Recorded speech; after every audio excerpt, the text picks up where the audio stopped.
అన్న audible audible అన్న, very clear. సరిపోద్దా? కొంచెం పెంచితే చూడండి అన్న, కొంచెం. సరే సార్, అలాగే అలాగే. ఓకే అన్న. ఓకే, నరసింహ రాలేదా దీనిలోకి? అన్న నరసింహ లేడు లేడు, నరసింహ లేడు ఈరోజు దీంట్లో గ్రూప్ లో. మీకేమైనా స్క్రీన్ షేరింగ్ ఏమైనా పంపించాడా? స్క్రీన్ షేరింగ్ కూడా నాకేం పెట్టలేదన్న. పెట్టలేదా? ఆ, సరే సరే, మనోడు స్క్రీన్ పంపించాను, షేర్ చేస్తానన్నాడు. సరే, తర్వాత జాయిన్ అవుతాడులే మనోడు. అన్న. రైట్. యేసు ప్రభు నామములో మరొకసారి మీ అందరికీ ఆ వందనాలు తెలియజేస్తా ఉన్నాను. నలుగురు వచ్చినా, ఇద్దరు వచ్చినా, ముగ్గురు వచ్చినా, మన బైబిల్ స్టడీ మాత్రం మనం ఖచ్చితంగా జరిగించాల్సిందే. అన్న కాబట్టి ఇది ఒక్కొక్కరికి అవసరం. కాబట్టి నేను ఆల్రెడీ ఈరోజు ఏఎఫ్సిలో చిన్న పోస్ట్ ఒకటి, మెసేజ్ ఒకటి పెట్టాను, చదవమని. Yes, అన్న. చదువుంటారు, అవునన్నా అవునన్నా చదివామన్నా. వచ్చిన వాళ్ళంతా చదివామన్నా. చదివి ఉంటారు. అవునన్నా. Thank you. మరొకసారి ఆదికాండం 4వ అధ్యాయము 1వ వచనం నుంచి 15వ వచనం వరకు ఒకరు చదివితే బాగుంటుందని నేను అనుకుంటా ఉన్నాను. ఓకే అన్న, చదువుకున్నాం. చదవండి అమ్మా. చదవండి. అయ్యో అన్న, అన్న, ఎవరు చదవనా? చదివారు? Okay brother. అన్న, ఆదాము తన భార్య అయిన హవ్వను కూడినప్పుడు ఆమె గర్భవతి అయి కయ్యూనుని కని, యెహోవా దయ వలన నేను ఒక మనిషిని సంపాదించుకున్నాను నేను. తర్వాత ఆమె అతని తమ్ముడు హేబేలును కనెను. హేబేలు గొర్రెలు కాపరి, కయ్యూను భూమిని సేద్యపరచువాడు. కొంతకాలమైన తర్వాత కయ్యూను పొలం పంటలో కొంత యెహోవాకు అర్పణగా తెచ్చాను. హేబేలు కూడా తన మందలో తొలిచూలున పుట్టిన వాటిలో క్రొవ్విన వాటిని కొన్ని తెచ్చాను. యెహోవా హేబేలును అతని అర్పణను లక్ష్యపెట్టెను, కయ్యూనుని అతని అర్పణను లక్ష్యపెట్టలేదు. కాబట్టి కయ్యూనుకి మిక్కిలి కోపం వచ్చి అతడు తన ముఖమును చిన్నబుచ్చుకొనగా, యెహోవా కయ్యూనుతో, నీకు కోపమేలా? ముఖం చిన్నబుచ్చుకొనుచున్నావేమి? నీవు సత్క్రియ చేసిన ఎడల తలనెత్తుకొనవా? సత్క్రియ చేయని ఎడల వాకిట పాపము పొంచియుండును, నీ ఎడల దానికి వాంఛ కలుగును, నీవు దాన్ని ఏలుదువనెను. కయ్యూను తన తమ్ముడైన హేబేలుతో మాట్లాడాను. వారు పొలములో ఉన్నప్పుడు కయ్యూను తన తమ్ముడైన హేబేలు మీద పడి అతన్ని చంపాను.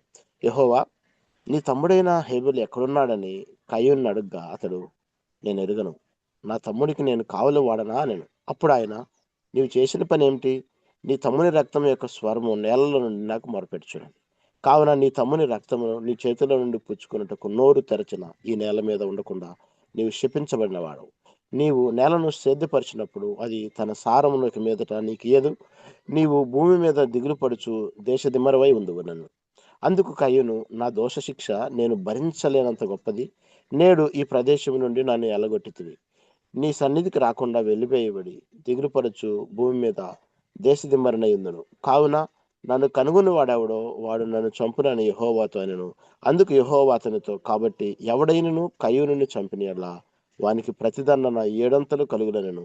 మరి ఎవడైనను కయ్యూనుని కనుగొని అతన్ని చంపకయున్నట్లు యెహోవా అతనికి ఒక గుర్తు వేశాను. దేవుడి వాక్యం తమ్ముడు, థ్యాంక్ యూ తమ్ముడు. ఈ బైబిల్ స్టడీ చేయబోయే ముందు నాకు ఏమనిపించిందంటే, కనీసం ఒక 2-3 గంటలైనా ప్రార్థన చేయాలి ఈ 2 వారాల్లో దీనికోసం. ఈ ప్యాసేజ్ కనీసం ఒక 10 సార్లైనా చదవాలి, 10 సార్లైనా డీప్గా చదవాలి అనేటువంటి తలంపు దేవుడు నాకు ఇచ్చాడు. అందుకనే ఈ ప్యాసేజీ నేను సెలెక్ట్ చేసుకోవడం జరిగింది.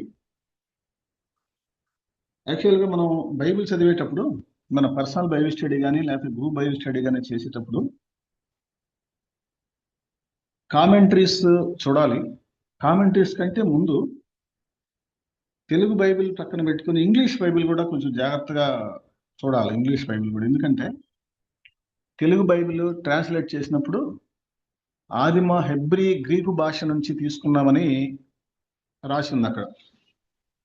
అంటే వాళ్ళు ఇంగ్లీష్ వాళ్ళు అయినప్పటికీ హెబ్రీ గ్రీకు మీనింగ్ పోకుండా తెలుగు బైబిల్ రాశారు.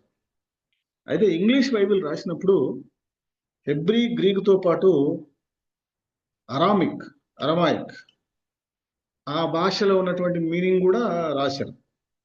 అందుకని ఆ ఇంగ్లీష్ బైబిల్ కొంచెం జాగ్రత్తగా దగ్గర పెట్టుకొని చూడాల్సిన అవసరత ఉంది. ఇంగ్లీష్లో ఈ ప్యాసేజ్కి కొంచెం విభిన్నమైనటువంటి కొద్దిగా చిన్న తేడా కనిపిస్తా ఉంది. ఎక్కడెక్కడ కనిపిస్తుంది ఆ తేడా అంటే, ఒకసారి మనం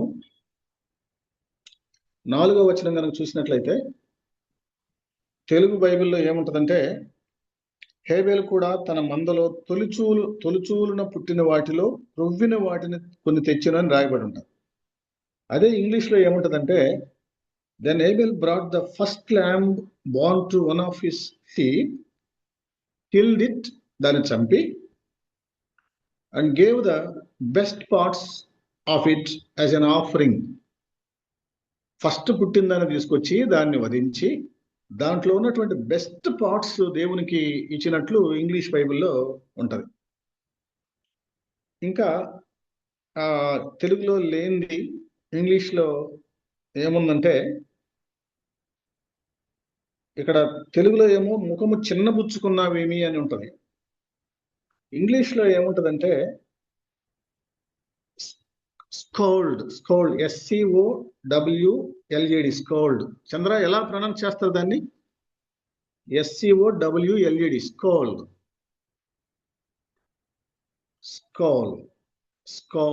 స్కోల్డ్. హలో తమ్ముడు చంద్ర.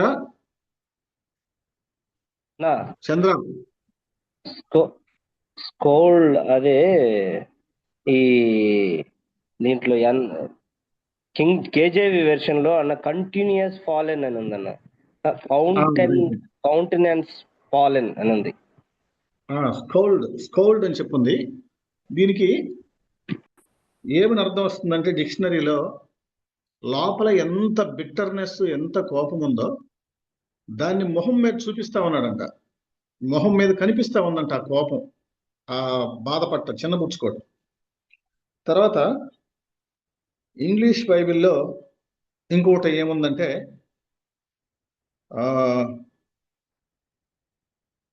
నీవు సత్క్రియ చేయనిడల తల ఎత్తుకునవా, వాకిటి పాపము పొంచియుండును, దాని ఎడల నీకు వాంఛ కలుగు, నీ ఎడల దానికి వాంఛ కలుగును, నీవు దానిని ఏలుదువు అని చెప్పి తెలుగు బైబిల్లో ఉంది. ఇంగ్లీష్ బైబిల్లో ఏముందంటే,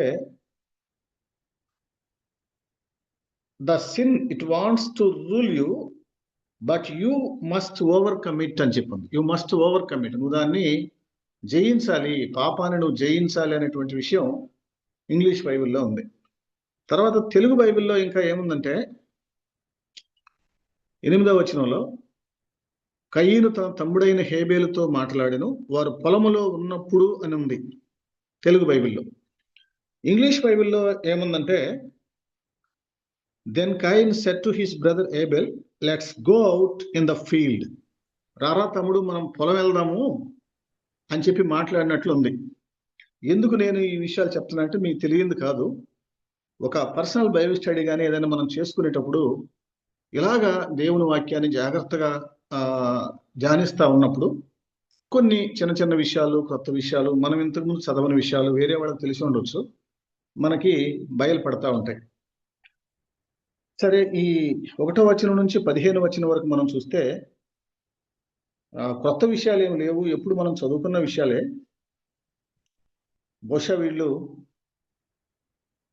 జంతువులతో ఎక్కువగా పరిచయం ఉంది ఆదాముకి, అవ్వకి.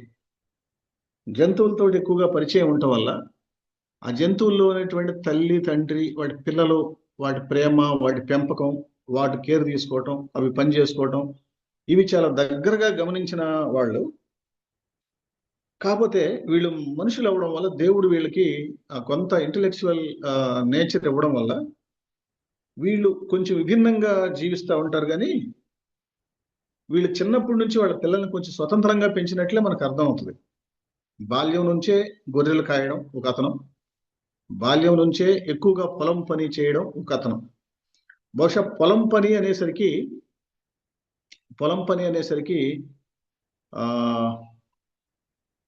ఆదాము ఎక్కువగా అలా చేసేవాడు కాబట్టి కయీనుకి కూడా దాన్ని పట్టించుండొచ్చు. కయ్యనికి కూడా ఆ పొలం పని పట్టించి ఉండొచ్చు. ఒకవేళ గొర్రెలు కాసే విషయం అవ్వమ్మ ఒకవేళ దాన్ని టేక్ కేర్ చేస్తే హేబేలు అవ్వమ్మ దగ్గరుండి కొంచెం నేర్చుకుంటా ఉండి ఉండొచ్చు. మొత్తానికి ఈ విషయాన్ని మనం గమనిస్తా ఉన్నప్పుడు కృప కలిగిన దేవుడు ఈ కుటుంబాన్ని చాలా ఇంట్రెస్ట్ గా, చాలా జాగ్రత్తగా అబ్జర్వ్ చేస్తూ వారు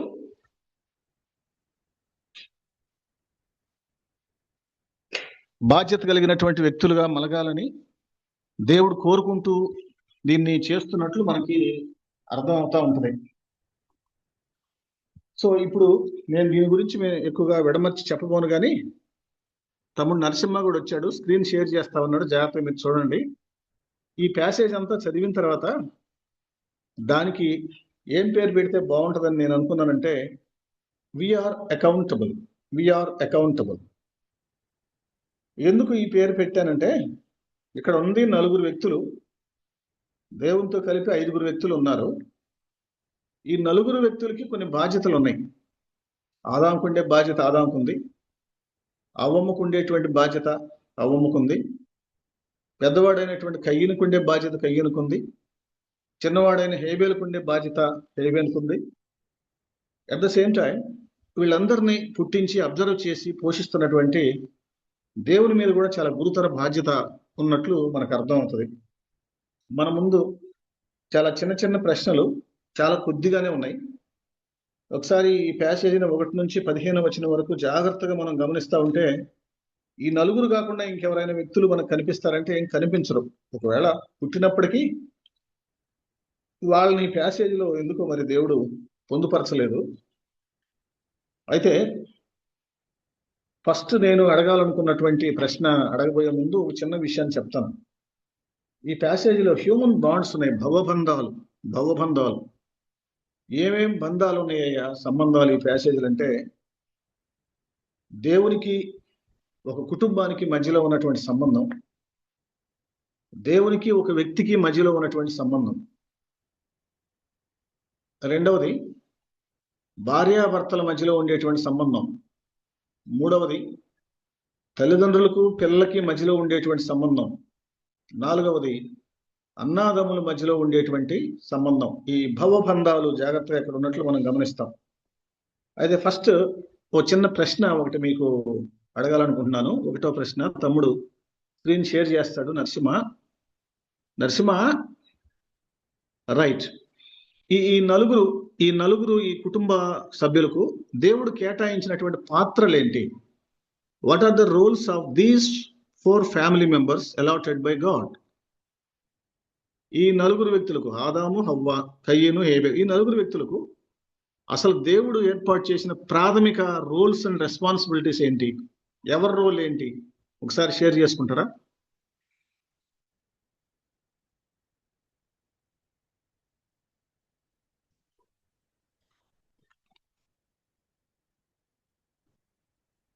తమ్ముడు మనం 45 నిమిషాలు క్లోజ్ చేసుకుందాం, 45 నిమిషాల్లో. కాబట్టి మాట్లాడేవాళ్ళు క్విక్గా మాట్లాడండి. చెప్పాలనుకున్న విషయం చాలా క్లియర్గా, క్లుప్తంగా ఒక 1 or 2 minutes లోపు మీరు చెప్పాలి. కయ్యను అగ్రికల్చర్ అన్న. Very good. కయ్యనికి ఇచ్చినటువంటి రెస్పాన్సిబిలిటీ ఏంటంటే అగ్రికల్చర్, వ్యవసాయం చేసి ఆహారాన్ని సమకూర్చడం. ఎస్ అన్న. Yes, very good. ఓకే, ఇంకా second one is Abel shepherd, గొర్రెలు కాయడం. అంటే అది మళ్ళా అంటే డెప్త్గా వెళ్ళట్లేదు అన్న. దేవుడు గొర్రెలు కాయమన్నాడు. గొర్రెల కాపరి. ఓకే, ఇంకా గొర్రెల కాపరి, షెపర్డ్. Very good. ఇంకా మిగిలిన వాళ్ళే ఇంకా. Thank you Vasant. వెల్కమ్ అన్న.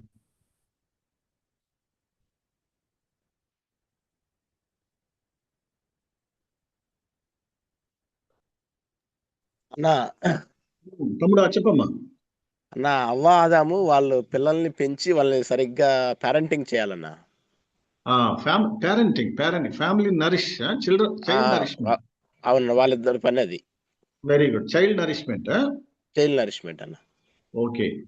ఇంకా చైల్డ్ నరిష్మెంట్ తో పాటు అన్న పిల్లల సంరక్షణ బాధ్యత కూడా కదా. సంరక్షణ. ఎస్ అన్న, ఎస్ అన్న. వాళ్ళు ఏం చేస్తున్నారు, వాళ్ళు ఎలా ఉంటున్నారు, వాళ్ళకి ఆహారం సమకూర్చడం, అవును, అవునన్నా. ముందు వాచడం కూడా వాళ్ళ బాధ్యత. ఓకే. ఇంకా అవునన్నా. కయ్యనికి ఇంకా ఏమన్నా ఎక్స్ట్రా బాధ్యత ఏమైనా ఉంటుందా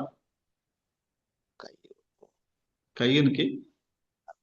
మన బ్రదర్ రెస్పాన్సిబిలిటీ ఉంటుంది అన్న. Very good, very good. ఎలా, కొంచెం తమ్ముడు వివరిస్తారా కొద్దిగా? ఇప్పుడు అది పెద్దోడు కాబట్టి ఆ, సో తనకి ఇప్పుడు తల్లిదండ్రుల తర్వాత తల్లిదండ్రులు లాంటి వాడు కయ్యను, ఉమ్, మన ఉమ్, జనరల్గా చెప్పాలంటే. ఉమ్. ఇంకోటి ఏంటంటే కయ్యూను ఏదన్నా తమ్ముడు ద్వారా పొరపాటు జరిగినా కూడా క్షమించే విధంగా ఉండాలి. ఆ, ఆ, తమ్ముడు కొంచెం ఇతని కంటే ఎదుగుతున్నా కూడా తను ఉమ్, తన్ని నా తమ్ముడే కదా అని ఉమ్, తను ఉమ్. దాన్ని అంగీకరించే విధంగా ఉండాలి. Very good, very good. ఆ, కయ్యన్ ఇ- కయ్యన్ రెస్పాన్సిబిలిటీస్ మనం చూసినప్పుడు అతనికి ఆహారాన్ని సమకూర్చడం, అగ్రికల్చర్ అది మేజర్ అయినప్పటికీ తన తమ్ముడు పట్ల కేర్ తీసుకునే బాధ్యత కూడా ఉండాలి. మీరు మన పిల్లలిద్దరిని స్కూల్లో జాయిన్ చేసినప్పుడు, ఆ స్కూల్లో జాయిన్ చేసినప్పుడు పెద్దవాడు చిన్నవాడి బ్యాగులు మోయటం, వాడి పుస్తకాలని తీసుకురావటం, వాడికి ఏదైనా బాగాలేకపోతే వాడిని చూడటం, తర్వాత వాడిని ఎవడన్నా కొట్టినా తిట్టినా వీడొచ్చి అడ్డం పట్టడం మనం చూస్తూ ఉంటాం, గమనిస్తుంటాం. అది మనం నేర్పింది కాదు, అది నేచర్, అంటే స్వభావ సిద్ధంగా పిల్లలకు అబ్బే విషయం అన్నమాట. జేకే అవును. తమ్ముడు చెప్పినట్లు, ఆ చంద్ర తమ్ముడు తర్వాత వసంత్ తమ్ముడు చెప్పినట్లు, ఈ కయ్యనికి ఎక్స్ట్రా రెస్పాన్సిబిలిటీ దేవుడు ఏమిచ్చాడయ్యా అంటే, ఆహారాన్ని సమకూరుస్తూ తల్లిదండ్రుల ప్లేస్ను కొన్నిసార్లు రీప్లేస్మెంట్ చేయాలి. చైల్డ్ హెడెడ్ ఫ్యామిలీస్ ఉంటాయి. తల్లి తండ్రి లేకపోతే వాళ్ళే కుటుంబ పెద్దలుగా ఉంటారు. ఆఫ్రికా ఖండాల్లో, తర్వాత మన ఇళ్లలో కూడా చాలా మంది ఉంటారు. ఒకవేళ తల్లిదండ్రులు ఉన్నప్పటికీ ఇతను మెయిన్ ఆహారాన్ని సమకూర్చే ఉద్యోగం చేస్తున్నాడు కాబట్టి ఖచ్చితంగా తమ్ముడికి సంబంధించినటువంటి care, love and caring and support ఇతను చూపించవలసిన బాధ్యత ఇతనికి ఎంతైనా ఉంది. Right, thank you. దేవునికి ఉండేటువంటి పెద్ద బాధ్యత ఏంటి?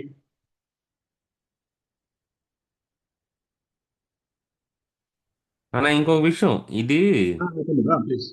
ఆ, అతను కయ్యింది ఇంకొకటి.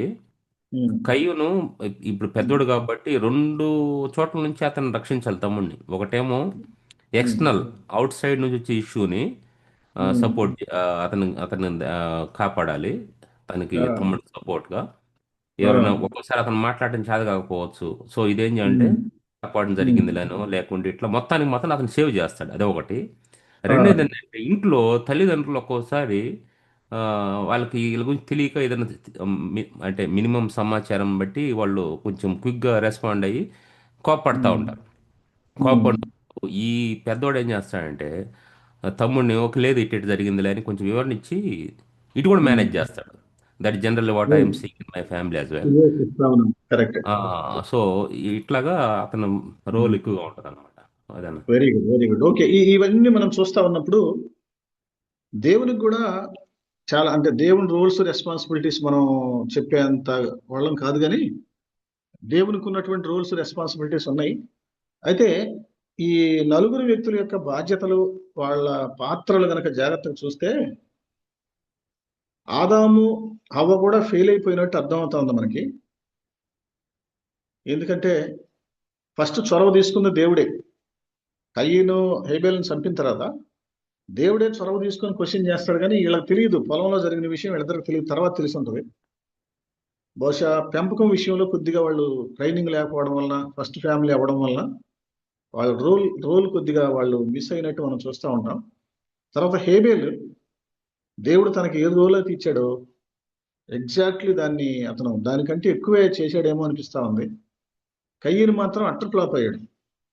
తనకు దేవుడు ఇచ్చినటువంటి రోల్ ఏది కూడా తను మీట్ అవ్వాల. బహుశా పొలం పని ఎలా చేశాడో మనకైతే తెలియదు, కానీ మిగిలిన విషయాల్లో మాత్రం తను ఫెయిల్ అయినట్లు మనం చూస్తూ ఉంటాం. మన జీవితాలని ఒకసారి మనం పరిశీలించుకుందాం. మనం ఎక్కడున్నా, ఏం చేస్తూ ఉన్నా, దేవుడు కూడా మనకి కొన్ని రూల్స్ అండ్ రెస్పాన్సిబిలిటీస్ ఇచ్చాడు. భర్తగా, భార్యగా, తర్వాత కుటుంబ పెద్దగా, సంఘంలో ఉండేటువంటి మెయిన్ పర్సన్గా, తర్వాత మనం ఎక్కడ జాబ్ చేస్తా ఉంటే, ఎక్కడ పని చేస్తా ఉంటే దానికి సంబంధించినటువంటి కీ రోల్ దేవుడు మనకు అప్పగించాడు. అప్పగించిన వాడు ఖచ్చితంగా లెక్క అడుగుతాడు. అందుకే దీనికి ప్యాసేజ్ టైటిల్ ఏంటంటే వీఆర్ అకౌంటబుల్. మనం ఖచ్చితంగా జవాబుదారీగా ఉండాలి అనేటువంటి విషయాన్ని పెట్టడం జరిగింది. కాబట్టి మన జీవితంలో దేవుడు మనకు అప్పగించినటువంటి రోల్స్ అండ్ రెస్పాన్సిబిలిటీస్ విషయంలో మనం జవాబుదారీగా ఉండాలి అనేది దేవుడు మనకు తెలియజేస్తూ ఇంకొంచెం ముందుకు వెళ్దాం ప్యాసేజ్లో.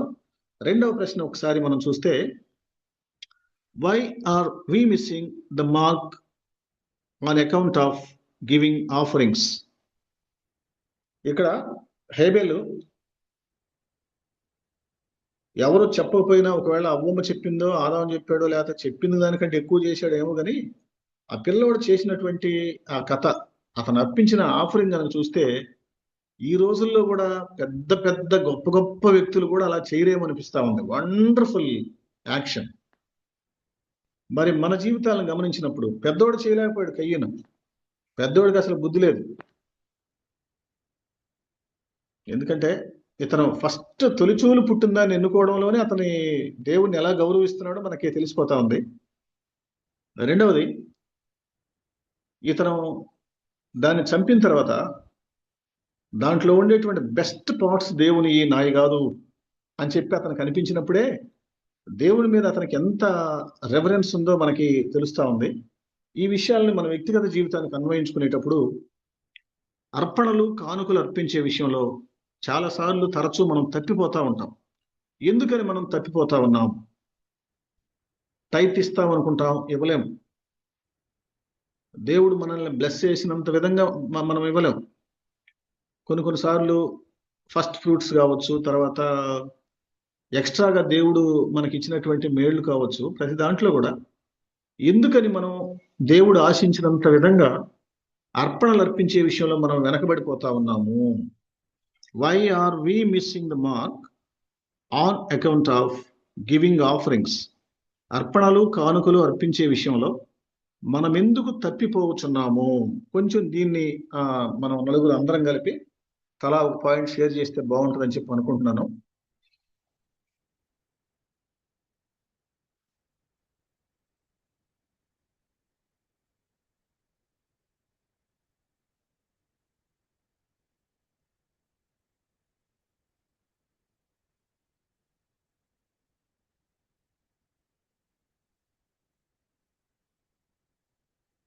ఎస్ బ్రదర్స్, మౌనంగా ఉండటానికే ఒక 10-15 నిమిషాలు పోయేటట్టుంది మన బైబిల్ స్టడీలో. దాన్ని కనుక మనం కొద్దిగా కాపాడుకోగలిగితే అన్నా టైం సేవ్ చేస్తుంది. ఎస్ తమ్ముడు, ప్లీజ్ అంటే వెంటనే ప్రొసీడ్. మాట్లాడచ్చు, కానీ మిగిలిన వాళ్ళు మళ్ళా మాట్లాడితే బాగుంటుంది అన్నట్టుగా ఆగిపోతున్నాం. లేకుంటే వాళ్ళు మాట్లాడలేదు కాబట్టి మీరు తప్పకుండా మాట్లాడదు. సెకండ్స్ కూడా వెయిట్ చేయము. చూడు ఇప్పుడు అంతే అంతే. ఆ, ఈ అర్పణలో కానుక అర్పించడం లేదు, మనం ఎందుకు తగ్గిపోతున్నాం అంటే, ఆ, సో ఇక్కడ ఒకటే ఇది చాలా మూవింగ్ థింగ్ అనమాట. ఆ, ఇప్పుడు మనకున్న అవసరతలు దేవునికి ఉన్న అవసరాల కంటే, దేవునికి ఇవ్వటం కంటే మనకున్న అవసరాలు చాలా ప్రాముఖ్యమని తలంచినప్పుడు ఇట్లాంటివి జరుగుతూ ఉంటాయి. Very good, very good. ఇంకొకటి, మనం ఒక్కసారిగా ఆ, అంటే మనం ఒక్కసారి ఇవ్వకుండా ఆగిపోవటం వల్ల ఏదో మన సైడ్ నుంచి ఏదో గొప్ప జరిగిపోదు. కానీ విషయం ఏంటంటే ఎంతలో మనం నమ్మకం ఉంటున్నాం అనేది చాలా ఇంపార్టెంట్. నాకు చాలా అప్పులు ఉన్నాయి అనుకుంటాను. అప్పులు ఉన్నంత మాత్రాన నేను ప్రభు పరిచర్య ఖర్చు పెట్టకూడదు, ఇది ఇంత ఉంది కాబట్టి ఇది ఇంత అంటే, నీ అప్పులన్నీ ఒకసారి తీరేవి కాదు అవి. అవును. నువ్వు నీకు ఎంత ఎన్ని సమస్యలు ఉన్నా, that problem could be any form. నీకు సమస్య అనేది ఏ రూపంలో అయినా ఉండొచ్చు నిన్ను బాధ కలిగించడానికి. కానీ అన్ని బాధలు ఉన్నా కూడా నువ్వు ప్రభు పరిచర్యలో నువ్వు పాల్పంపులు పొందాలి బై గివింగ్. సో అట్లాగా నీకు ఓల్డ్ టెస్టిమెంట్లో ఉంది, న్యూ టెస్టిమెంట్లో కూడా ఉంది. ఎస్. కాబట్టి మనం మన అవసరాల కంటే కూడా దేవుని అవసరాలు గొప్పవి, అవి చాలా ప్రాముఖ్యమైన తలంచినప్పుడు కొద్దిలో కొద్దిన్నా మనం ఇస్తాం. అది very good, very good, very good తమ్ముడు. Valuable point. Thank you. JK గారు చెప్పిన పాయింట్ అర్థమైంది కదా? మీరేమనుకుంటున్నారు మిగిలిన వాళ్ళు? ప్లీజ్. అన్న జయకుమార్ అన్న, తమ్ముడు చెప్పమ్మా నరసింహ. ఆ, మనం ఈ కాంటెక్స్ట్లో తర్వాత మనం ఈ గివింగ్ గురించి through out the Bible observe చేస్తున్నప్పుడు ఉమ్, సో, ఒకటి దేవుడు ఆ, మన యాటిట్యూడ్ చూస్తున్నాడు. ఎస్ ఎస్ ఏమి ఇస్తున్నావు, ఎంత ఇస్తున్నావు అనేటువంటిది ఇంపార్టెంట్ కాదు. ఉమ్, కానీ what is your attitude towards giving? For example, మనం అన్న చెప్పినట్టు దానికి నేను యాడ్ చేసేది ఏంటంటే, ఆ, మనం if you love the Lord, um, ఇప్పుడు మనం ఎవరినైతే ప్రేమిస్తామో అటువంటి వాళ్ళకి మనం ఈవెన్ హ్యూమన్ రిలేషన్షిప్స్లో కూడా we try to satisfy them with the best thing that we have. Exactly exactly okay. So అదే ఏబేల్ చేశాడు. ఇంగ్లీష్ బైబిల్ ఏముందంటే, Abel brought fat portions from some of his flocks అనమాట. అంటే ఆ మందలో నుంచి బెస్ట్ దాన్ని ఎన్నుకున్నాడు అనమాట. కానీ కయ్యన్ అయితే ఏదో ఒకటి తీసుకొచ్చాడు. సో అది దాన్ని బట్టి దేవుడిని హేబేలు చాలా ప్రేమించాడు. Yes yes so Cain don't have not only reverence, he doesn't even love the Lord. అందుకనే దేవుడు ఆ, మొదట ఏబేలును అతని అర్పణను అంగీకరించాడు, కయ్యని అతని అర్పణని తృణీకరించాడు. ఎస్ సో ముందు దేవుడు అర్పణను కాదు అంగీకరించింది, ముందు మనిషిని అంగీకరించాడు. ఎస్ ఎందుకంటే ఆ, వాళ్ళు బికాస్ ఒక వ్యక్తి దేవుణ్ణి బాగా ప్రేమించారు, ఇంకొక వ్యక్తి దేవుణ్ణి ప్రేమించలేదు అనమాట. సో మనం కనుక దేవుణ్ణి సరిగా ప్రేమిస్తే ఆటోమేటికలీ గివింగ్ వస్తుంది అనేటువంటిది. So it's broad thing. మనం ఈలో మనం ఎంఫసైజ్ చేస్తాం. It's not only giving offerings, giving any మన టైం కానీ మన మన మన టాలెంట్స్ కానీ, ఓపెనింగ్ అవర్ హోమ్ కానీ, ఇవన్నీ కూడా పార్ట్ ఆఫ్ గివింగే కదా. సో అవును. సో ఇవన్నీ కూడాను మనం how much we love the lord అనే దాన్ని బట్టి ఆధారపడి ఉంటుంది నా ఒపీనియన్. ఎస్ తమ్ముడు, థ్యాంక్ యూ తమ్ముడు. ఎక్సలెంట్ గా నరసింహ తమ్ముడు, జేకే తమ్ముడు చెప్పిన రెండు విషయాలు కూడా చాలా సిమిలర్ గా ఉన్నాయి. మనము మన పని అలా కంటే దేవుని విశ్వాసం బై ఫెయిత్ కూడా మనము ఎస్ దేవునికి తమ్ముడు, ఇచ్చే yes, విషయంలో yes, ఉంటుందన్న, మన yes, అంటే దేవుని మీద ఫెయిత్ మన లెవెల్స్ ని బట్టి పూర్తిగా కూడా ఉంటుందన్న. ఎస్ తమ్ముడు, థ్యాంక్ యూ వసంత్ చెప్పినట్లు. అంటే ఉమ్, అన్న చెప్పండి. దేవుడికి ఉమ్, ఇప్పుడు నేను ఇలా ఇవ్వడం వలన దేవుడు నాకు ఇంతకంటే కూడా ఆయన ఏమైనా చేయగలడు అని ఫెయిత్ ఉన్నప్పుడు కూడా అలా చేసేదానికి వీలు ఉంటుందన్న, ఇచ్చేదానికి. వెరీ గుడ్ తమ్ముడు, థ్యాంక్ యూ. ఇచ్చే విషయంలో విశ్వాసం కూడా చాలా ప్రముఖమైనటువంటి రోల్ ప్లే చేస్తేనే వసంత్ తమ్ముడు చెప్తున్నాడు. అన్నా ఎస్ తమ్ముడు, థ్యాంక్ యూ. మీరు Okay. చెప్పింది ఎగ్జాక్ట్లీ కరెక్ట్. అన్న. సో మనం చూసుకున్నటువంటి ఈ ప్రశ్నకి వచ్చినటువంటి ఆన్సర్ ఏంటంటే, మన పని అన్నా. కంటే దేవుని పని ప్రాముఖ్యమైనప్పుడు, అనా దేవుణ్ణి మనం ఎక్కువగా ప్రేమించినప్పుడు. తమ్ముడు ఇంకెవరు చెప్పబోతున్నారా? ఒక థాట్. ఇప్పుడు Please చెప్పండి. ఈ Please. కయ్యను ఏబేల్ దగ్గరికి వచ్చినప్పుడు, ఇప్పుడు కయ్యను ఆ, మంచిగానే తీసుకొచ్చాడనా, హేబేల్ కూడా మంచిగా ఇద్దరు తీసుకొచ్చారు. అయితే దేవునికి ఇష్టమైంది, దీని గురించి మీరు డిస్కస్ చేసేది తెలియదు కానీ దేవునికి ఇష్టమైంది సాక్రిఫైస్ యానిమల్స్, ఫ్యాట్ అన్నమాట. ఫ్యాట్ దేవునికి ఇష్టమైంది, ఆ కొవ్వు అనేది చాలా ఇష్టమైంది. ఎందుకనంటే మనం కొంచెం ముందుగా అంటే తర్వాత అధ్యాయాల్లో ఆలోచిస్తే ఏలి కుమారులు ఎవరైతే బలి బలి అర్పించి వాళ్ళు అక్కడ వచ్చి బలి అర్పిస్తారో వాళ్ళ దగ్గర అక్కడ ఏలి కుమారులు హోప్ని ఫినేహాసులు ఆ మాంసం అనేది ఉడికిచ్చిన తర్వాత తీసుకోవాలి. అది ప్రీస్ట్కి రావాల్సింది. కానీ ఉడికించడానికి ముందే వాళ్ళు ముందేమో అట్లా తీసుకుంటా ఉండారు. తర్వాత వాళ్ళలో ఫ్యాట్ ఎక్కువైపోయి వాళ్ళు ఏం చేశారంటే ఉడికించక ముందే, అంటే వండక ముందే ఇచ్చేయమని చెప్తారు. ఎందుకంటే ఉడికించిన తర్వాత ఏదైతే ఫ్యాట్ ఉంటుందో అదంతా కరిగిపోతుంది, అది దేవునికి ఇంపైంది అనమాట ఫ్యాట్. ఇప్పుడు మనకి ఇక్కడ ఈ అంటే వీళ్ళు కయ్యను తన పొలంలో తీసుకురావటము, హేబేలు తన యొక్క ఫీల్డ్ అదే ఫ్లాక్ లో ఉన్న వాటిని తీసుకురావటం అనేది, దానికి హేబేలు చేయాల్సి కయ్యనుకి తెలుసు ఆఫరింగ్ అనేది బ్లడ్ షెడ్ అనేది మంచి అది దేవునికి ఇష్టమైంది అన్నది. అయితే అక్కడ జరిగిన విషయం ఏంటంటే తనకు వచ్చిన పంటను ఏం చేయాలంటే అప్పుడు వస్తు మార్పిడి ద్వారా తీసుకునేవాళ్ళు. ఇప్పుడు ఆ, డబ్బులు లేవు కాబట్టి వస్తు మార్పిడి ద్వారా అతను తన పొలం ఆ పంటని ఇతనికి కొంత ఇవ్వటం ద్వారా ఆ గొర్రెని తీసుకొని వెళ్ళి బలి ఇవ్వాలి. అది కయను కూడా అది yes, దేవునికి yes, yes. ఇష్టమైంది. కానీ తను అంత దూరం ఆలోచించకుండా ఒకవేళ ఆలోచించిన ఆ, దాన్ని మా తమ్ముడి దగ్గర నేను ఎందుకు పోయి అడగాలి అనుకున్నాడో లేకుంటే అప్పుడు ఇంకా మనకి ఇంకా తెలియదు కాని విషయాలు ఇవన్నీ ఎక్స్ట్రా. సో తను ఆ, అది దేవుని అది సిస్టమ్ ఫాలో కాకుండా తనకి ఏది తీసుకొచ్చి ఏది తీసుకొచ్చాడు. జస్ట్ అతను కూడా పోయి ఏబుల్ దగ్గర గొర్రెని తీసుకొచ్చిస్తే దేవుడు యాక్సెప్ట్ చూసిండేవాడు అది ఖచ్చితంగా. ఆ, Yes, తమ్ముడు, thank you for your thoughts.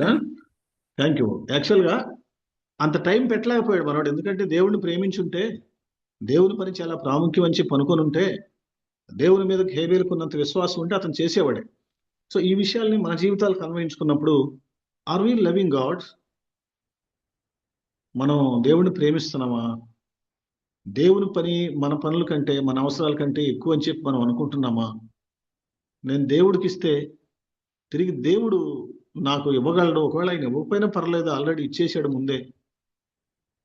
మన యాటిట్యూడ్ ఎలా ఉంది? ఏ ఏ ఉద్దేశంతో మనం కానుకలు ఇస్తా ఉన్నాం? ఎంత ఇచ్చామనేది కాదు, ఏమేమి ఇచ్చామనేది కూడా కాదు, కానీ దేవుణ్ణి మనం ప్రేమిస్తే దేవునికి the best in our lives, the best in our home దేవుడికి మనం ఇస్తాం. సో ఈ విషయాన్ని అలా ఉంచి మనం ముందుకెళ్దాం. రెండవ ప్రశ్న ఒకసారి చూద్దాం. మూడవ ప్రశ్న అన్న ఒకసారి మూడవ ప్రశ్న ఏ కుమార్ చూడండి అన్న తమ్ముడు. తమ్ముడు అనిల్, ప్లీజ్ ప్లీజ్ యాడ్. అన్న అన్న ఒక పాయింట్ యాడ్ చేద్దాం అనుకుంటున్నా. అదే ప్లీజ్ అన్న అన్న. వాళ్ళు చెప్పారు కదన్న, యాటిట్యూడ్ చాలా ఇంపార్టెంట్ అనేది. మేబీ ఒక ఎగ్జాంపుల్ మనం బైబిల్లో అననీయ అండ్ సప్పీరా వాళ్ళు దేవునికి ఎటువంటి ఉద్దేశంతో ఇచ్చారనేది చూడొచ్చు. అంటే వాళ్ళు ఇస్తామని చెప్పింది కొంత దాచిపెట్టుకొని కొంత దేవునికి ఇవ్వటానికి చూశారు. సో అదే మొత్తం అన్నట్లుగా అందరం మెప్పు కొరకు ఇది తీసుకొచ్చామన్నట్లుగా కూడా వాళ్ళు బిహేవ్ చేసినట్లుగా మనం చూస్తాము. అంటే మనుషులకి కనబడాలి అన్నప్పుడు ఇవ్వటం ఎట్లా ఉందో, దేవుడు మాత్రమే దేవుడికి మాత్రమే కనబడేటట్లు ఇవ్వాలన్నప్పుడు వేరేగా ఉంటది యాటిట్యూడ్. ఇక్కడ వాళ్ళిద్దరి యాటిట్యూడ్ అనేది మనకి ఒక ఎగ్జాంపుల్. వాళ్ళ యాటిట్యూడ్ సరిగా లేదు దేవుని దగ్గరికి ఇచ్చేటప్పుడు అనేది. సో మనం కూడా దేవుడికి ఇచ్చేటప్పుడు ఏ యాటిట్యూడ్తో ఇస్తున్నాం అనేది మనం చూడాలి ఒకటి. అదే యాటిట్యూడ్ని మనం కొరింథీ రాసినటువంటి పత్రికలో కూడా పౌలు గారు చెప్తారనమాట. మీరు లోగడ ఇచ్చేదనని చెప్పినటువంటి దాన్ని మీరు హోల్డ్ బ్యాక్ చేస్తున్నారు. అట్లా కాకుండా మీరు ఇచ్చేది పిసినారితనంగా ఇవ్వకుండా ధారాళంగా ఇవ్వమని చెప్పేసి వాళ్ళని హెచ్చరిస్తా ఉన్నట్టు ఉంది. అంటే మనకుండే మరొక యాటిట్యూడ్ ఏంటంటే గ్రీడీనెస్ అనేది, డబ్బు పట్ల వ్యామోహం, ప్రేమ అనేది, లోపత్వం అనేది ఉంటది కాబట్టి, సో ఇవ్వాలనుకున్నది దేవుడు అట్లీస్ట్ అంటే ఓల్డ్ టెస్ట్మెంట్ ప్రకారం 10%, మరి నిజంగా న్యూ టెస్ట్మెంట్ ప్రకారం యాటిట్యూడ్ ఇంకా దానికంటే ఎక్కువ ఇవ్వాలనేది దేవుడు మనకి చెప్పారు. బట్ మనలో ఉన్న పిసినారితనం, మనం లోపత్వం ఏం చేస్తుందంటే మనల్ని ఇవ్వకుండా ఆపుతుందేమో. ఎస్ అన్న. తమ్ముడు, థ్యాంక్ యూ తమ్ముడు, thank you. What you have said is right. So ఈ రీతిగా అనిల్ తమ్ముడు చెప్పాలనుకున్న విషయం ఏంటంటే, అటెండెన్స్ కోసం ఇవ్వడం వేరు, తర్వాత దేవుని దగ్గర మనం కమిట్ అయిన దాన్ని యాక్యురేట్ గా తీసుకొచ్చి ఇవ్వడం వేరు. థ్యాంక్ యూ తమ్ముడు, thank you very much. Right, మూడో ప్రశ్నకు మనం వెళ్దాం.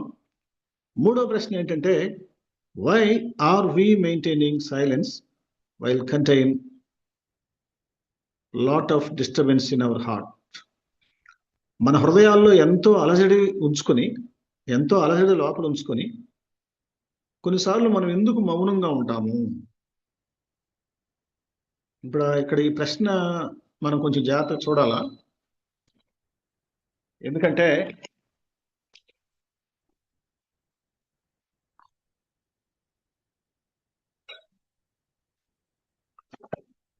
మనం ఒక్కొక్కసారి మౌనంగా ఉండాల్సినప్పుడు మౌనంగా మాట్లాడతాం, మాట్లాడవలసినప్పుడు మౌనంగా ఉంటాం చాలాసార్లు. సో ఈ ప్రశ్న మనం అర్థం చేసుకుంటున్నప్పుడు, చాలాసార్లు ముఖ్యంగా దేవునికి వ్యతిరేకమైన కార్యక్రమాలు చేసినప్పుడు, దేవునికి దూరంగా ఉంటున్నప్పుడు ఎందుకు మనం సైలెన్స్ మెయింటైన్ చేస్తాం? ఇక్కడ దేవుడు కయ్యను తోటి మాట్లాడుతూ ఉన్నప్పుడు వీళ్ళిద్దరు డైలాగ్ గనక మనం పేపర్ మీద పెడితే, దేవుడే ఎక్కువ మాట్లాడినట్టుంది. కయ్యను చాలా తక్కువగా మాట్లాడతాడు. అసలు ఫస్ట్ హేబేల్ని చంపక ముందు కయ్యను అసలు మాట్లాడ్డు. కయ్యను మాట్లాడ్డు. కామ్గా ఉంటాడు, కామ్గా సైలెంట్గా ఉంటాడు. This is showing the silence under pressure. హృదయంలో అగ్ని ఉంచుకొని, బడవాగ్ని ఉంచుకొని ఎలా సైలెంట్గా ఉండగలుగుతాం, ఎంతో అలజడి లోపల ఉంచుకొని ఎందుకు మనం మౌనంగా ఉంటాం, వాట్ ఈస్ ద రీజన్? ఇది కొంచెం చెప్తే మంచిది. షేర్ చేసుకోండి తమ్ముళ్ళు. అన్నా తమ్ముడు please so go go ahead. దీన్ని మనం సింపుల్ గా చెప్పాలంటే తేనె పూసిన కత్తి. సో ఇంకొక విషయం ఏంటంటే పైకి అట్లాగా ఉండి అంటే లోపల ఇంత పెట్టుకొని ఉండటం అనేది వన్ ఆఫ్ ద రీజన్స్ ఏంటంటే మనం బయట అందరికీ మంచిగా ఆగపడాలి. ఎక్కడ మనం పొరపాటున బయటికి ఎట్లా ఆగపడితే ఎంత అంటే ఏ విధంగా అనుకుంటారు అంటే ఇక్కడ దేవుడు మనకున్న పరిస్థితిని బట్టి అనుకునే దానికంటే మన ఎదుట ఉన్నటువంటి మనుషులు అనుకునేది చాలా ఇంపార్టెంట్ కాబట్టి దాని విషయం జాగ్రత్తగా ఉండాలన్న ఆలోచన ఉంటుంది. ఎందుకంటే లోపల జరిగేది బయట పడదు కాబట్టి దేవుడు చూస్తాడు అన్నదానికంటే బయట మన ప్రవర్తన మనుషులు చూసినప్పుడు ఏమనుకుంటారనే ఆలోచన అనేది ఎక్కువగా ఉంటుంది అన్నమాట. అదొకటి. ఈ ఈ లోపల ఈ అలజడి అంతా కూడా ఏంటంటే దీన్ని నా కసి అన్న ఇది ఏంటంటే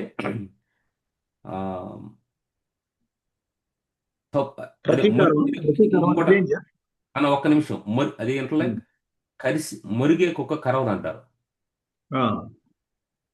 అది జస్ట్ ఎక్స్పీరియన్స్ చెప్తున్నాను నేను నా అనుభూతి. కరిసే కుక్క మొరగదు. అది కాదన్న, మురిగే కుక్క కరవదు అనమాట. అంటే అది మనము జస్ట్ ఎక్స్పీరియన్స్ చెప్తాను.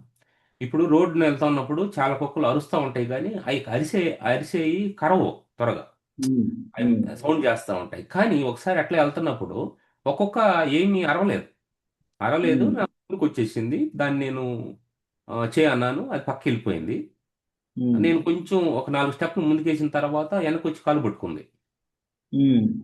సో ఇది నాకు ప్రాక్టికల్గా జరిగింది. కానీ మీకు ఈ ప్రాబ్లం మీకు తెలుసు, అక్కడ మన గ్రూప్లో ఉన్న వాళ్ళందరికీ కూడా తెలుసు ఈ సామెత,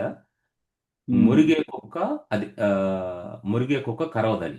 అట్లాగే మాట్లాడుతున్న వ్యక్తి తన లోపల ఏదైతే ఉందో అంతా ఫ్లోలో వచ్చేస్తుంది.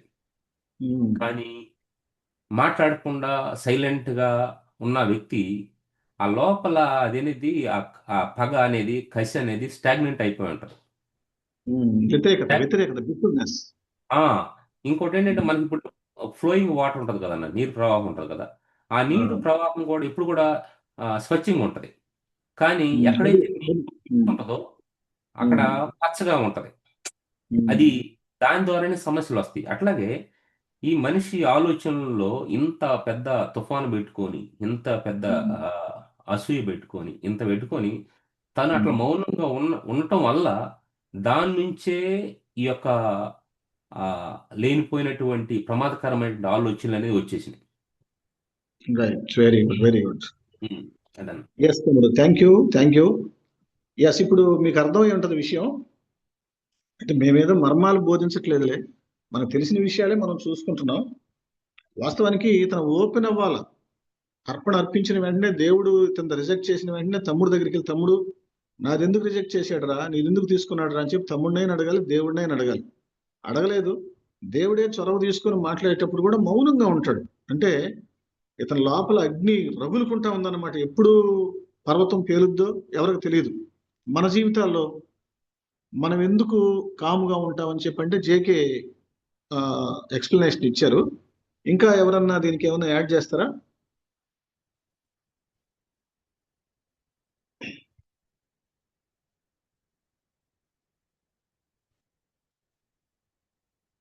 అదే అన్న, అంటే మేబీ మనం సెటిల్డ్ యాంగర్ అనుకోవచ్చు కదన్న. అంటే మనలో యాక్చువల్లీ కోపం రావటం మేబీ ఒక రకంగా మనిషి యొక్క ఫాలెన్ నేచర్ లో చూసినప్పుడు దేవుడు రిజెక్ట్ చేశాడు. రిజెక్షన్ అనేది నచ్చదు. సో రిజెక్షన్ ఎప్పుడైతే జరిగిందో వెంటనే మనోళ్ళు అలజడి, మనోళ్ళు కోపం అనేది రావటం ఓకే. ఆ కోపాన్ని అప్పుడే ఆ ఎమోషన్ ఏదైతే ఉందో ఆ ఎమోషన్‌ని వెంటనే రిలీవ్ చేసుకోకుండా సో, దాన్ని అలాగా కంటిన్యూ చేస్తా లోపలే పెట్టుకోవటం వలన ఆ కోపం కాస్త ద్వేషంగా మారింది. ఆ ద్వేషమే మనిషిని చంపడానికి ప్రేరేపించింది. సో, మనలో ఎవరి మీదైనా ఏదన్నా కోపం ఉన్నా గానీ, ఏదన్నా ఉన్నా గానీ, అసమాధానం ఉంటే better to settle. Otherwise it will leads to so, చాలా కాన్సిక్వెన్సెస్‌కి లీడ్ చేస్తదనమాట. సో, ఒక ఎగ్జాంపుల్‌గా మనం కయీను తన తమ్ముడైనటువంటి హేబెల్‌ని చంపటం ఒక ఉదాహరణగా మనం చూడొచ్చు. So, settled anger is very danger అని మనం చెప్పొచ్చన్నమాట. థ్యాంక్ యూ తమ్ముడు, thank you very much. What Anil said is stagnated anger. మన లోపల సెటిల్ చేసుకుంటాం యాంగర్ ని, కోపాన్ని. అది చాలా ప్రమాదం అని చెప్పి చెప్తా ఉన్నాడు. మనం చాలాసార్లు మనకి సిస్టమ్స్ ఉంటాయి కదా, ఇంట్లో కంప్యూటర్స్ ఉంటాయి కదా, మొబైల్ ఫోన్ కానీ కంప్యూటర్ కానీ, కొన్ని సార్లు అది స్లో అయినప్పుడు వాళ్ళే చెప్తారు, కొన్ని ఫైల్స్ డిలీట్ చేయండి ఎక్కువైపోయింది అని చెప్తారు. అప్పుడు ఎక్కువ ఉన్నటువంటి స్టోరేజ్ ఎక్కువగా ఆక్రమించేటువంటి ఫైల్స్ మనం ఏం చేస్తాం, డిలీట్ చేయాలి, లేకపోతే సిస్టమ్ మౌనం అయిపోతుంది. సో మన జీవితాల్లో దేవుని దగ్గర మనం ఓపెన్ అవ్వాలి. We have to come out from our heart. Open అవ్వాల్సిన చోట ఓపెన్ అయ్యి దాన్ని, ఆ ఫైల్స్ ని మనం డిలీట్ చేసుకుంటే తప్ప మనకి కుదరదు. ఎందుకంటే అది ఎప్పుడైనా పగిలిపోద్ది. పగిలిపోయినప్పుడు నైజం బయటపడుతుంది. కాబట్టి we have to come out from the bottom of our heart in the presence of the lord. మౌనం అనేది కొన్నిసార్లు అంగీకారమే, కానీ మౌనంగా ఉంటే ఏంటంటే ప్రీ ఆక్యుపైడ్ మైండ్ మనసులో ఉంచుకొని మౌనంగా ఉండటం అనేది మంచిది కాదు. దేవుని దగ్గర ఎప్పటికప్పుడు సెటరైట్ చేసుకుంటూ, ఎప్పటికప్పుడు మనం దాన్ని సరి చేసుకుంటూ, వాక్యం మనకి టచ్ చేసినప్పుడు, దేవుని బిడ్డలు మనకు తెలియజేసినప్పుడు దాని లోపల దాచుకోకుండా రెస్పాండ్ అవుతా ఉండాలి.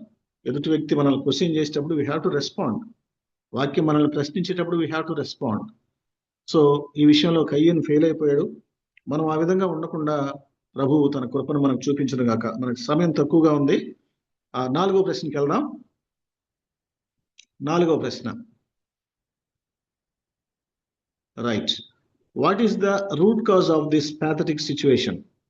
ఈ ఘోర పరిణామానికి మూల కారణం ఏంటి? ఈ ఘోర పరిణామానికి, ఇంత ఘోరం జరగటానికి, ఘోరం జరిగిపోయింది. ఎంత ఘోరం అంటే తమ్ముడు చచ్చిపోయాడు, చంపింది సొంత అన్నే. బహుశా ఫస్ట్ దేవుడు వచ్చి తనతో మాట్లాడాడు, పిల్లలు ఇంటికి వస్తారు అని చెప్పి అనుకుంటున్నారు వీళ్ళు. కయ్యను వచ్చి ఉంటాడు, హేబెల్ మాత్రం రాలా. కానీ కయ్యన్ తోటి దేవుడు మాట్లాడేశాడు ముందే. ఆ విషయం వాళ్ళ పేరెంట్స్కి చెప్పాడో లేదో మనవాడికి తెలియదు. ఇతన్ని ఎక్కడ చంపాడో పొలంలోకి వెళ్ళి వాళ్ళు తర్వాత చూసుకున్నారో లేదో మనకు చూసుకొని ఉంటారు. టోటల్గా ఒకడు చనిపోవటం, ఒకడు దేశదిమ్మరు అవ్వటం, కడుపును పుట్టినటువంటి 2 బిడ్డలు సర్వనాశనం అవ్వడం అనేది ఏ పేరెంట్ కూడా తట్టుకోలేనటువంటి విషయం. ఇంత ఘోరానికి మూల కారణం ఏంటనుకుంటున్నారు మీరు? One word answer. What is the root cause of this situation? అసూయ. అసూయ, వెరీ గుడ్.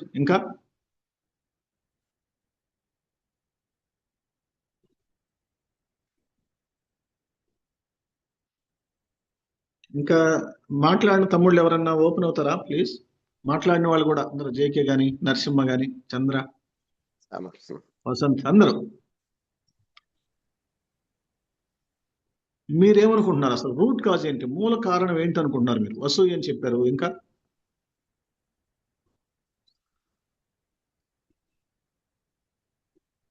దేవుడు యాక్చువల్లీ అంటే నువ్వు కోపపడుతున్నావు, మిస్టేక్ చేస్తున్నావు అని చెప్పి సో దీని వలన పాపం పొంచి ఉంది. సో నువ్వు దాన్ని ఏలేలాగా ఉంటది. సో నువ్వు కన్ఫెస్ అవ్వాలి, రిపెంట్ అవ్వాలి అని దేవుడు ముందుగానే హెచ్చరించాడు. సో అన్రిపెంటెడ్ హార్ట్ అని కూడా మనం అనుకోవచ్చు అనుకుంటున్నా. దేవుడు హెచ్చరించినప్పుడు కాతర చేయకపోవడం. దేవుడు హెచ్చరించినా గాని, వాక్యం ఖండించినా గాని, గద్దించినా గాని దాన్ని కాతర చేయకపోవడం అనేది కూడా ఒక కారణం. ఇంకా అన్న చెప్పండి. ఇంకోటి ఏంటంటే కయీన్లో మనం ఫ్రమ్ ద బిగినింగ్ అది అర్పణ దగ్గర నుంచి తీసుకొని తర్వాత దేవుడు మా తమ్ముడు చెప్పినట్టు దేవుడు రిజెక్ట్ చేసిన తర్వాత దేవుడు మాట్లాడతాడు అతని యాటిట్యూడ్ని బట్టి. కైరుతో మాట్లాడాడు, తర్వాత దేవుడు మాట్లాడిన తర్వాత చంపాడు వెళ్ళి. తర్వాత మళ్ళీ దేవుడు మాట్లాడాడు. సో ఈ అన్ని స్టేజ్ల్లో కూడాను అసలు ఏమాత్రం కూడా దేవుడు అంటే భయం. There is no fear of God in Cain. దేవుడు అంటే భయము లేదు, కనీసం ఈ దేవుడు అన్నటువంటి కనీస గౌరవం కూడా లేదు అతనికి. మాట్లాడే తీరులో కూడా చాలా నిర్లక్ష్య స్వభావం కనిపిస్తుంది. సార్ ఒక మనిషితోటి మాట్లాడినట్టు, ఒక అధికారితోటి కూడా కాదు, మనిషితో మాట్లాడినట్టు ఆ ఆన్సర్ చెప్పే విధానం కూడా చాలా చండాలంగా ఉంది. అసలు ఇతను మూర్ఖుడు అంటానికి ఇదొక నిదర్శనం. సో మన జీవితాల్లో మనం అంటే పరిశీలించుకుంటే హార్డ్ తమ్ముడు హార్టెడ్నెస్. అమ్మా, కఠినత్వమా? అదే అన్న, అంటే హార్డ్ హార్టెడ్నెస్. అదే చెప్తున్నా సరే రెస్పాండ్ అవ్వకపోవటం హార్డ్ హార్టెడ్నెస్ మనలో కూడా. ఎంత చెప్తున్నా రెస్పాండ్ అవ్వకూడదు. ఎంత చెప్తున్నా రెస్పాండ్ అంటే ముద్దుగా ఉండడం అనేది కూడా మంచి సెన్సిటివ్ గా ఉండడం అనేది చాలా ఇంపార్టెంట్. ఇప్పుడు మాట్లాడే వ్యక్తి ఎవరు? దేవుడు, మనిషి కాదు. ఒళ్ళు దగ్గర పెట్టుకొని మాట్లాడాల్సింది అతను.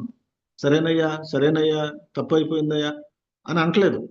ఎక్కడ కూడా లాస్ట్ వరకు కూడా నేను దేశ దిమ్మరని అవుతాను, లేకపోతే నన్ను ఎవడని చంపేస్తే బాగుండు అంటున్నాడు. కానీ ఎక్కడ కూడా కన్ఫ్యూస్ అయినట్టు కానీ, అంటే నేను తప్పు ఘోరం అంటే ఈ బాధ నేను భరించలేని బాధ పెట్టేమంటున్నాడు. కానీ నా తమ్ముడిని నేను చంపితేనే, కాని పని చేస్తేనే, నీ దృష్టికి నేను పాపం చేస్తేనే దీనికి ఏమైనా రెమెడీ ఉందా అనే విషయాన్ని అతను ఆలోచించట్లేదు.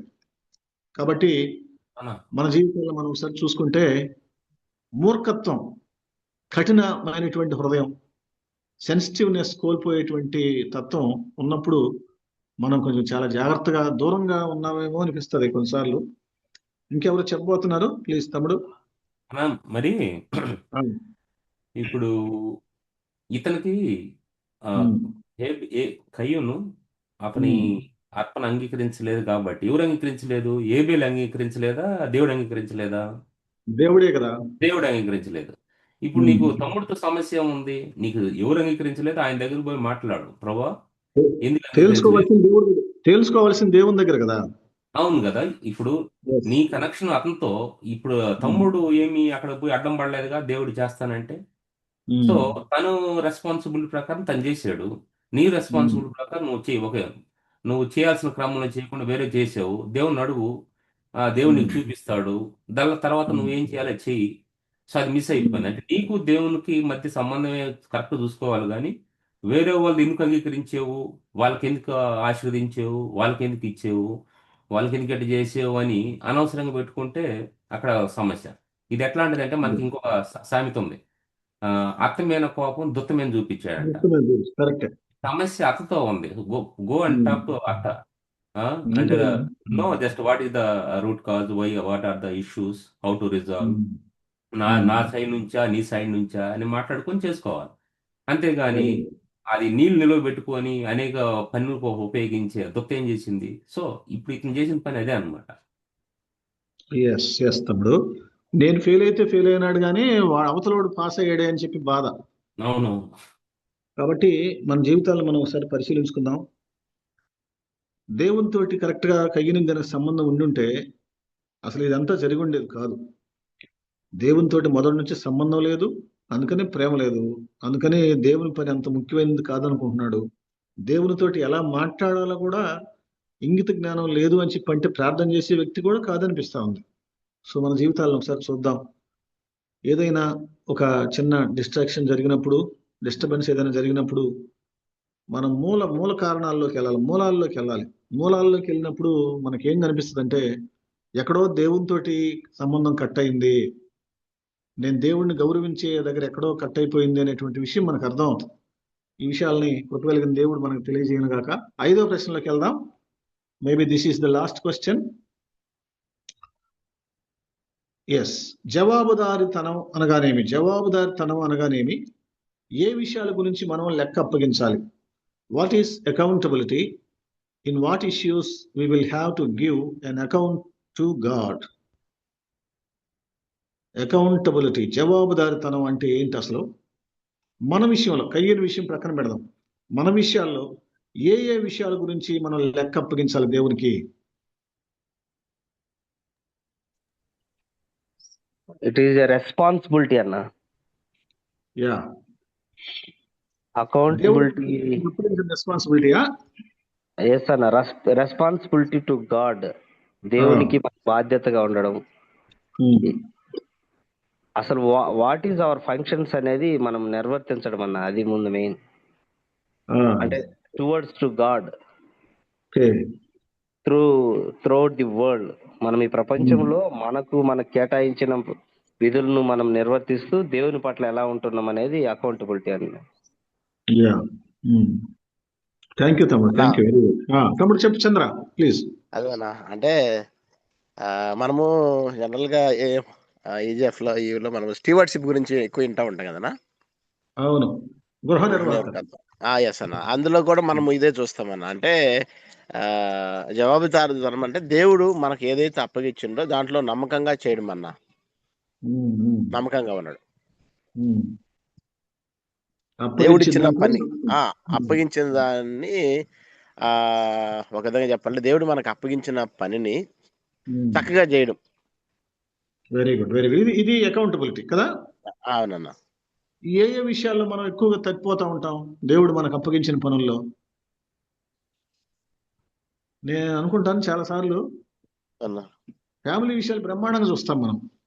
కూరగాయలు తేవటం, నీళ్లు తేవటం, తర్వాత ఇంట్లో చికెన్ తేవటం, ఇంట్లో వాళ్ళ గుడ్డలు బట్టలు తీసుకోవటం, పిల్లలకి ఫీజులు కట్టడం, తర్వాత ఇంకా మిగిలిన విషయం వాళ్ళని చర్చికి తీసుకెళ్ళటం, మళ్ళీ తీసుకురావడం, ఇవన్నీ బాగానే ఉంటాయి. కానీ అసలు దేవుని పని విషయంలో దేవుడు మనకి ఏ తలాంతు ఇచ్చి ఈ తలాంతుని నా బిడ్డ బాగా వాడితే బాగుండు అని చెప్పి అనుకుంటున్నాడో ఆ విషయాలు వచ్చేసరికి ప్రభా నేను బిజీగా ఉన్నాను, నాకు కుదరట్లేదని చెప్తాం. మన జీవితాల్లో దేవుడు మనకు అప్పగించిన విషయాలు ఏంటి? అప్పగించిన వాడు ఖచ్చితంగా అడుగుతాడు. హేబేల్ని కయ్యనికి అప్పగించాడు కాబట్టి దేవుడు అడిగాడు నీ తమ్ముడు ఎక్కడని. లేకపోతే అడిగేవాడు కాదు. దేవుడు అడిగాడంటే చాలా రీజన్ ఉంటుంది. అప్పగించిన వాడు ఖచ్చితంగా అడుగుతాడు, ఖచ్చితంగా డెఫినెట్గా అడుగుతాడు. క్వైట్ టైం చేసుకునే విషయం అడుగుతాడు, చర్చికి వెళ్ళే విషయం అడుగుతాడు, మనకి విస్తారంగా బ్లెస్సింగ్స్ ఇచ్చి మనం ఎందుకు ఇవ్వలేకపోయామో దాని గురించి అడుగుతాడు, మనకు అప్పగించిన వాళ్ళని సరిగా మనం ట్రీట్ చేయకపోవడం విషయం కూడా అడుగుతాడు. సో ఇవన్నీ మనం ఒకసారి జాగ్రత్తగా చూసుకోవాలి. లెక్క దేవుడు అడుగుతాడు అనే విషయం తెలిసినప్పుడు చాలా భయంగా వణుగ్గా ఉంటుంది. ఎందుకంటే కొరింథీ పత్రికలు అంటాడు, మనలోని ప్రతి వాడు తన గురించి తాను దేవునికి ఖచ్చితంగా లెక్క అప్పగించాలి, క్రీస్తు న్యాయపీఠం ఎదుట నిలబడాలి అని చెప్పి అంటాడు. కాబట్టి దేవుడు మనకి ఏమేమి అప్పగించాడో ఒకసారి మనం చూసుకుందాం. అప్పగించిన విషయాలు లెక్క అడుగుతాడన్న ఇది ఉన్నప్పుడు లెక్కలు చూసుకుంటాం. ఎక్కడైనా తప్పులు వచ్చినాయా, ఎక్కడైనా నేనేమన్నా వాడుకొని తిన్నానా, ఎక్కడైనా సమయం ఇవ్వకుండా అయిపోయినా లెక్కలు సరి చూసుకొని ఎప్పటికప్పుడు సెటిల్ చేసుకుంటాం దేవుని దగ్గర. ఏమని దేవుని బిడ్డలారా, we are accountable on families, we are accountable in duties, we are accountable in giving, we are also accountable to honoring the lord. మన జీవితాలను ఒకసారి మనం పరిశీలించుకుందాం. మనం ఎలా ఉన్నాం? ఆయన లెక్క అడగబోయే ముందు మనం ఏమన్నా చూసుకుంటున్నామా? లెక్క అడిగిన దాకా వెయిట్ చేయకుండా ఇంకొకసారి మనం ఏమైనా సరి చేసుకొని ముందుకెళ్ళేటువంటి కథ మనకుందా ఒకసారి మనం చూడాలి. తర్వాత చివరిగా ఒక చిన్న థాట్ ఒకటి మీకు చెప్తాను.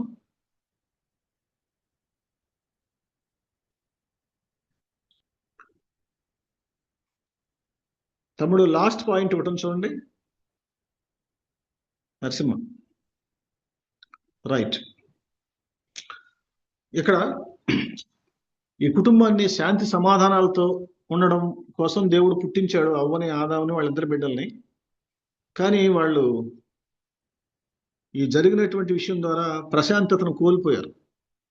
బహుశా అవ్వ ఆదాము తిట్లుకొని ఉంటారేమో, నీ వల్లనే జరిగిందని, నువ్వెందుకు చూడలేదు అని చెప్పి తిట్టుకొని గందరగోళం అయ్యి వాళ్ళు ఒకరినొకరు విడిచి వేరైపోయారేమో మనకైతే తెలియదు. చాలా కాలానికి కలుసుకుని కయ్యను చంపిన హేబేలుకు ప్రతిగా నాకు బిడ్డనిచ్చాడని చెప్పి రాసి ఉంటది. మధ్యలో ఎంత గ్యాప్ వచ్చిందో, వాళ్ళు ఎక్కడెక్కడ బతికారో, మళ్ళీ ఎట్లా కలుసుకున్నారో మనకైతే తెలియదు. ప్రశాంతమైన జీవితం మాత్రం కోల్పోయారు. కారణం ఏంటంటే దేవునితోటి పారదర్శకత లేకపోవడం, ఒక వ్యక్తికి దేవునితోటి ఓపెన్నెస్ లేకపోవడం. మన జీవితాల్లో మనం ఒకసారి పరిశీలించుకుందాం. Are we keeping the transparency with God in our daily routine lives? దేవునితోటి మనం దేవుని దగ్గర పారదర్శకత మనం చూపిస్తున్నామా? యథార్థత అంటే ఇతరుల మించిన భక్తో లేకపోతే పాపాలు చేయకపోవడం కాదు, కానీ ఉన్నదన్నట్టు దేవుని దగ్గర కనిపించటం. ఎలా ఉంటే అలాగే దేవుని దగ్గర కనిపించటం. మసిబూసి మారేడుగా చేసుకునే విధంగా ఉండకుండా ఉండడం. సో ఇదంతా చూస్తా ఉన్నప్పుడు ఆదాము అవ్వకంటే దేవుడు ఎక్కువగా బాధపడ్డాడు. పాపం దేవుడు ఎంత బాధపడ్డాడంటే ఆ కయ్యంతో మాట్లాడేటువంటి తీరే మనకు చెప్తా ఉంది. దేవుడు చాలా బాధపడ్డాడు. బాధపడి చివరికి అసలు ఈయన ఎవరు చంపగాకండి, వీడు చావకుండా రోజు చావాలి, దినదినం చచ్చిపోవాలి వీడు అన్న ఉద్దేశం దేవుడు అక్కడ పనిష్మెంట్ ఇచ్చినట్టు మనం చూస్తూ ఉంటాం. ప్రియమైన దేవుని బిడ్డలారా, దేవుని గౌరవించే విషయంలో మనం ఎలా ఉన్నాం? దేవునికి ఇచ్చే విషయంలో మనం ఎలా ఉన్నాం? మన పని కంటే దేవుని పని శ్రేష్టం అని చెప్పే విషయంలో మనం ఎలా ఉన్నాం? చాలాసార్లు మన ఏఎఫ్సికి రాగలిగుండి కూడా మనం రాలేం. ఒకవేళ అననుకూల పరిస్థితులు అయ్యి పని ఉండి జర్నీలో ఉండి మనం ఏదైనా పనిలో ఉంటే ఎవరో రావాలని కోరుకోరు, అది కుదరదు కూడా. కొన్నిసార్లు మర్చిపోతుంటాం, దానికి కూడా మనం ఏం చేయలేం. కానీ తెలిసి ఉండి కనీసం ఫెలోషిప్కి రాలేకపోవడం, తెలిసిండి క్వైట్ టైం మానుకోవటం, తెలిసి దేవునికి ఇవ్వాలని తెలిసిండి అన్నీ తెలిసిండి ఆ డబ్బులు మనం వాడేసుకోవటం, తెలిసి దేవుడు మనకు అప్పగించినటువంటి రెస్పాన్సిబిలిటీని ఓవర్లుక్ చేయడం, ఇవన్నీ ఖచ్చితంగా దేవుడు మనల్ని అడుగుతాడు. ఏదో ఒక రోజు అడుగుతాడు. అడిగినప్పుడు సమాధానం మన దగ్గర ఉండదు. మౌనంగా ఉండటమే కయ్యంలాగా. ప్రియమైన దేవుని బిడ్డలారా, కాబట్టి ఏ రోజుకు ఆ రోజు దేవునితోటి మనం వ్యక్తిగత సంబంధాన్ని కలిగి ఉండాలి. దేవుడు మనకు అప్పగించిన each and everything, whether it is small or big, we are accountable to the lord. చివరిగా ముగింపులో ఇంకెవరైనా దీన్ని కంక్లూడ్ చేస్తే మనం ప్రార్థన చేద్దాం. JK R Narasimha, Chandra, Anil, Vasant, anybody.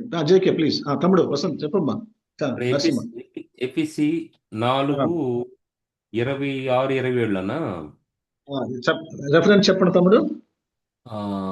FSC 4:26-27 FSC 4:26-27 అక్కడ ఏమంటున్నాడంటే కోపం విషయం వచ్చినప్పుడు కోపపడుడి గాని పాపం చేయకుడి, సూర్యుడు అస్తమించే వరకు మీ కోపము నిలిచి ఉండకూడదు.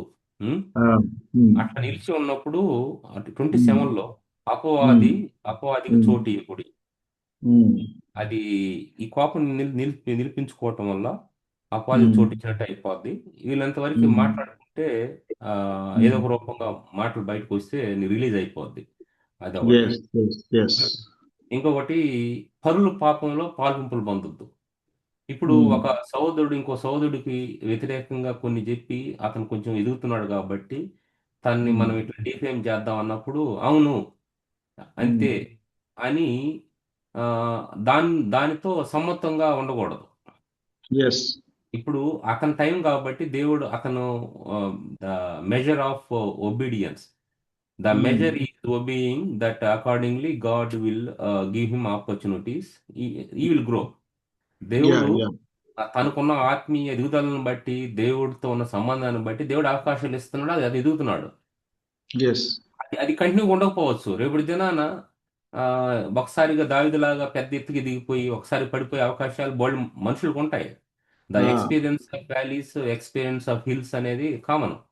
కాబట్టి అతని యొక్క ఎదుగుదల టైంలో మనం అంత వరి కావాల్సిన అవసరం లేదు. వేరే వాళ్ళు దాని విషయంలో ఒక మాట మీదకి రావాల్సిన అవసరం లేదు. అక్కడ సమ్మతి వస్తుంది ఇద్దరికి. ఒక అతను దేవుని నుంచి దూరం అయిపోతున్నాడు, అతని ప్రభువుకి నడిపిద్దాము అన్న విషయాల్లో సమ్మతి ఉండదు. చాలా మందికి. కానీ ఒక అతను ఎదుగుతున్నాడు, అతను ఎట్లాగా డిఫేమ్ చేయాలన్న దాని విషయంలో సమ్మతం ఉంటది. ఇదంతా కూడా దేవునితో పారదర్శకత లేకపోవటం వల్ల, అనవసరమైన వాటికి చోటు ఇవ్వటం ద్వారా ఇక మనం చేయాల్సిన పనులు చేయకుండా దానికి వ్యతిరేకంగా చేసే పరిస్థితులు వస్తాయన్నమాట. దెన్ ఆనాడు ఆనాడు కయ్యూన్ని వెంటనే ప్రశ్నించిన దేవుడు ఈనాడు మనల్ని వెంటనే ప్రశ్నించకపోవటానికి కారణం ఏం తెలుసా? వీఆర్ ఇన్ గ్రేస్, కృపలో ఉన్నాం కాబట్టి దేవుడు మనకు అవకాశం ఇస్తున్నాడు. ఆయన ప్రశ్నించకుండానే మనం సరి చేసుకుంటామేమో అనేసి. అదన్నా. థ్యాంక్ యూ వెరీ మచ్ తమ్ముడు. Thank you so much. ప్రార్థన చేద్దాం. దయచేసి అందరూ కూడా తలలు వంచినట్లయితే మనం ప్రార్థన చేసుకుందాం. కృప కలిగిన దేవుడు ఎప్పుడో మనిషిని సృష్టించిన తొలినాళ్ళలో ఉన్నటువంటి విషయాన్ని మనకి తెలియజేశాడు. వాళ్ళకి చెప్పేవాళ్ళు లేరు, ట్రైనింగ్ లేదు, చర్చెస్ లేవు, బైబిల్ లేదు, మనకున్నటువంటి టెక్నాలజీ లేదు, మనకున్న ఫెసిలిటీస్ కానీ ఫుడ్ కానీ వాళ్ళకి లేవు. మన జీవితాల్లో మనం ఒకసారి పరిశీలించుకుందాం. We have to love the Lord more than any other thing in the world. We have to honor the Lord. మన యాటిట్యూడ్ ఎలా ఉంది దేవుని పట్ల? కనీసం గౌరవం. దేవుని పని నా పని కంటే ఎక్కువైంది. దేవుడు విశ్వాసాన్ని చూస్తా ఉన్నాడు.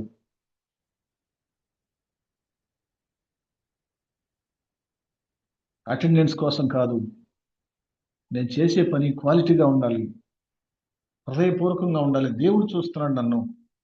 నాకు దేవుడు ఇన్ని విషయాలు అప్పగించాడు. అప్పగించిన వాడు ఖచ్చితంగా నన్ను అడుగుతాడు. సో ఈ విషయాల్లో మనం ఒకసారి మనల్ని మనం పరిశీలించుకొని మనం ప్రార్థన చేద్దాం.